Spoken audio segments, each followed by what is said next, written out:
Okay, mga kaparian, kung ano-ano, eto, hindi nyo man lang pressurein na mag-imbestiga. Gumagawa kayo ng issue sa SALE ni BP Sara. Wala namang katakataka dun. Yung sinasabi nyong 8 million eh. Alam nyo ko po kung may 8 million ako noong 2008. Oh, magkano na kaya ngayon yun? Baka billion na yun. Kasi kung may 8 million ako noong 2008, malamang na sakyang ko yung boom ng AI. Malamang ikinayaman ko yung pag-stock market. Malamang yumaman ako sa crypto. Parang katakataka sa inyo, milyonaryo na ka na nun. Natural. Hindi issue, walang bintang na pagnanakaw. Hindi nyo pinagbibintangan na magnanakaw. Hindi nyo pinagbintangan na eto, kinuha niya yung pera. Wala eh. Panay insinuation. Si Madriagang kailangan nyo para may ako ang nagbitbit. Ako, putya. Yari kayo, halimbawa po, lumabas na nauna na si Madriaga na patunayan na sinungaling, perjury. Di, tama si Erice. Alam niyo kung ano sinabi ni Erice kasi pinagbibintangan siya. Sa mga sinasabi mo, Erice, pinalalakas mo si Sara Duterte. Yan yung sinabi sa kanya ng isang opisyal ng gobyerno. Pinagbibintangan siya na pro-Duterte siya kasi pinalalakas niya raw. Ano sagot ni Erice? Hindi ang mga sinasabi ko nagpapalakas kay Sara Duterte. Ang nagpapalakas kay Sara Duterte, yung kapalpakan ng Marcos administration.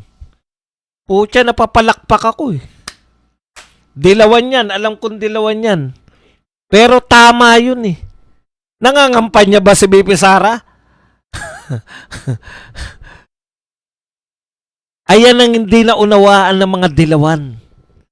Bakit ang lakas-lakas ni BP Sara Duterte?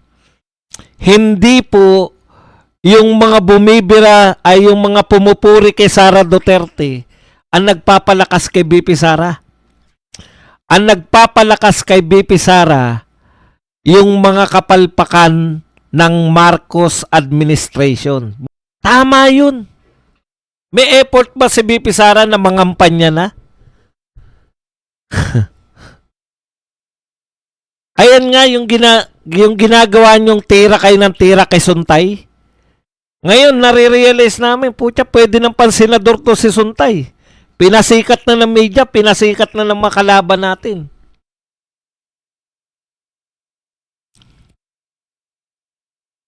Si BP Sara, hindi po siya sumisikat. Hindi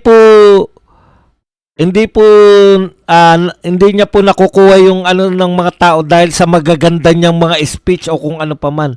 Sa kapalpakan ni Marcos. At dahil kumakampi kayo sa gumagawa ng palpak, ano tingin ng tao? Kakampi kayo ng palpak. Bakit namin kayo iboboto ay kakampi? Kaya yung mga postura-postura nyo, Leni Robredo, yan si Risa Ontiveros, Bam Aquino, Kiko Pangilinan, Rapi Tulfo, mga magkapatid na Tulfo, magkapatid na Remulla. Wala po lahat yan silbi kasi nakikita ng tao na lahat kayong may ambisyong magpresidente, kakampi kayo lahat ni Marcos. Ibubulong ko na lang, isinusuka po ng mamamayang Pilipino ang administrasyon ni Marcos. Kung hindi nyo po nauunawaan yan, yan po ang nagpapasikat kay Sara Duterte. Aral kayo ng aral. Ano ang ginagawa ni Sara Duterte? Bakit siya sikat? Bakit gustong-gusto siya ng tao? Duterte lang ang nakikita nilang bumabangga sa mga katiwalian ng mga Marcos. Lahat kayo kakampi. Kaya si BP Sara, kuha niya lahat. lahat ng galit sa gobyerno,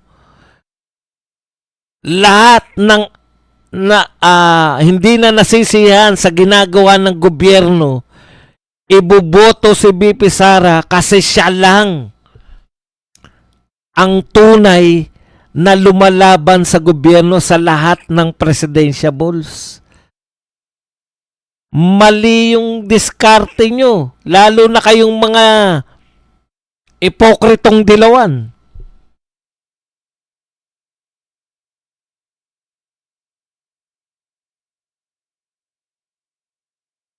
Oo po, tama po naman yan.